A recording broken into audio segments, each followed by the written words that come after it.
Jodi, moi j'ai l'honneur pour m'accueillir comme maire commune, directeur général ULCC, Monsieur Hans-Jacques Ludwig Joseph. Et m'a profité de circonstance ça pour me remercier parce qu'elle choisit un pour le présenter conférence ça qui gagne pour terme corruption et échange transfrontalier. Choix ça, il n'est pas fait comme ça. C'est un choix calculé. Parce que le département centre partage 80% frontières avec la République dominicaine. Qui donc, conférence a bien tombé. Et nous en serons les bénéficiaires. Monsieur le directeur général, dans nos communes, nous disons bienvenue, la Caïno. Et symboliquement, nous remettons aux clés villa à l'ouverture de cette conférence. Hèche, la ville du célèbre Chalmaille Peralt accueille ce matin la 3e conférence départementale de l'unité de lutte contre la corruption autour du thème corruption et échanges transfrontaliers. Cette activité cruciale rentre dans le cadre d'une série de conférences prévues à l'intention des 10 départements du pays.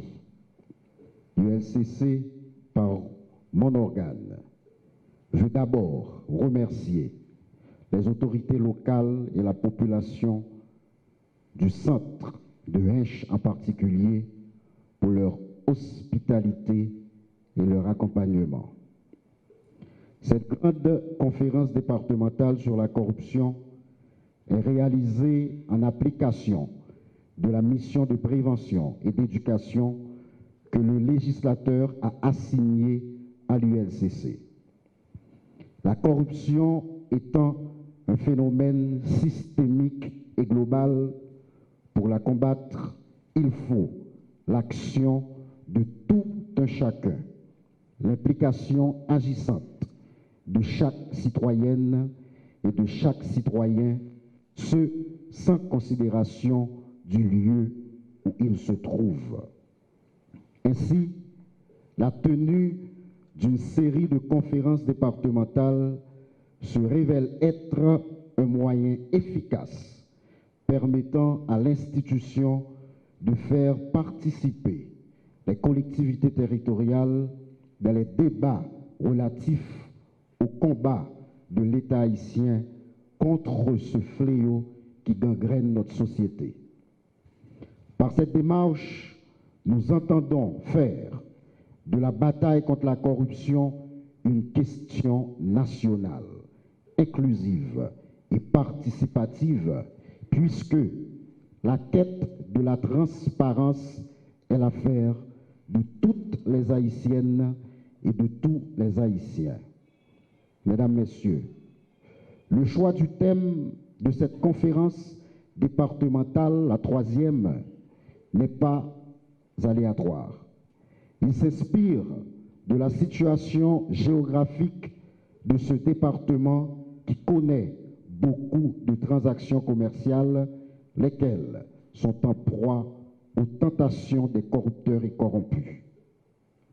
Fort de sa réputation, l'ULCC se demandait si le département du centre pouvait compter, en vue de son progrès économique, sur l'ensemble des activités commerciales, des échanges transfrontaliers, des impôts et des droits de douane qui sont perçus par l'État haïtien.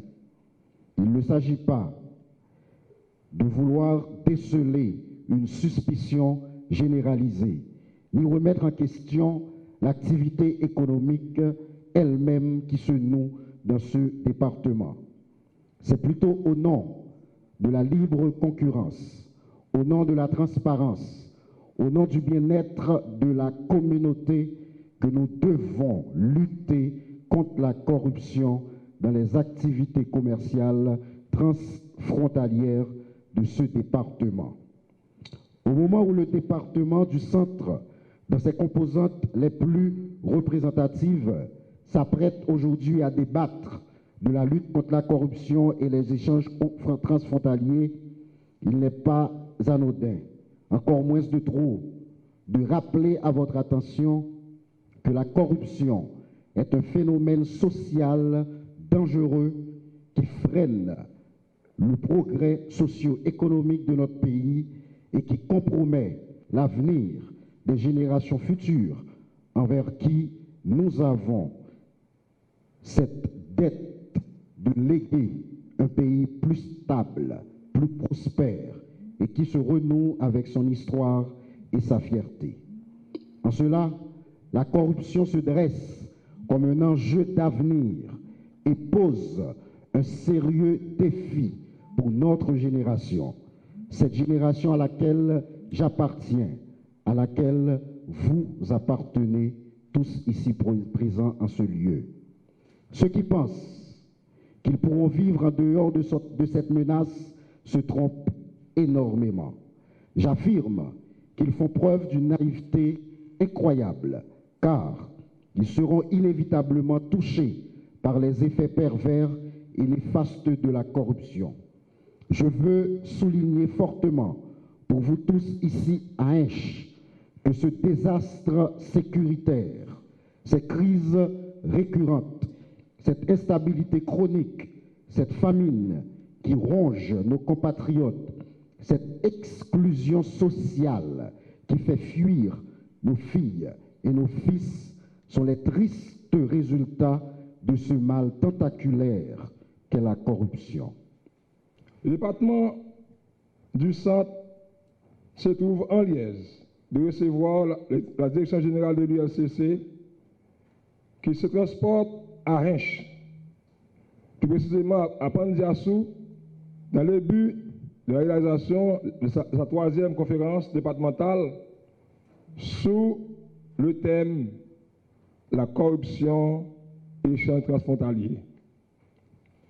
Tout au début, c'est-à-dire avant l'intervention des conférenciers, nous avons compris que le choix d'un tel sujet pour cette année répond au phénomène que nous sommes en train de vivre. La stabilité politique du pays, qui ne date pas cette année, ouvre la voie à la délinquance économique. Malgré la volonté manifeste de l'État haïtien d'éradiquer ce phénomène et le souci d'assainir l'administration publique, il faut le dire haut et fort. Les délinquants cherchent à contourner les dispositions légales par la mise en application des stratégies dolosives et frauduleuses visant seulement leur intérêt illicite. Il est enseigné que l'État, cette personne morale de droit public, n'a rien. Il vit des recettes et des aides de l'étranger. Ainsi, on admet que la douane et la DGI sont les deux principales sources qui financent les actions de l'État. Donc, la bonne gouvernance et l'éthique, au niveau de ces institutions, techniquement déconcentrées, s'imposent. Il faut, au niveau de ces deux institutions, une gestion basée sur les résultats et la mise en place de systèmes de mesure de la performance axés sur des méthodes et outils divers, tant aux fins de la collecte que de l'analyse des données.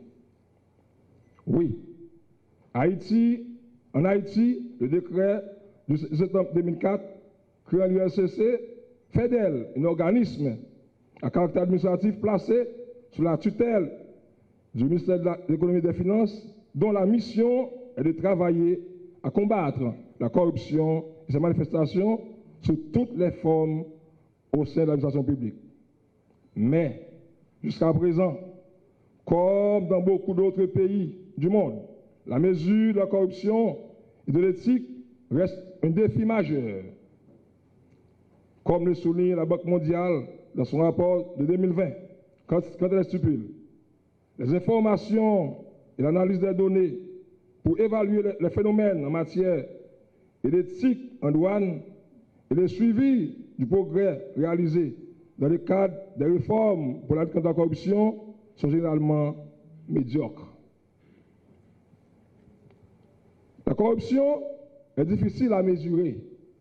Le programme des Nations Unies pour le développement a fait remarquer que le fait que la corruption prenne diverses formes, allant du détournement de fonds au blanchiment d'argent, en passant par la fraude, le népotisme, les pots de vin et l'extorsion, rend impossible toute tentative de la refléter à un seul indicateur. Il avance pour dire qu'il est aussi difficile de jauger l'efficacité ou les effets des initiatives anticorruption compte tenu de la nature non linéaire et complexe de l'environnement qui favorise la corruption.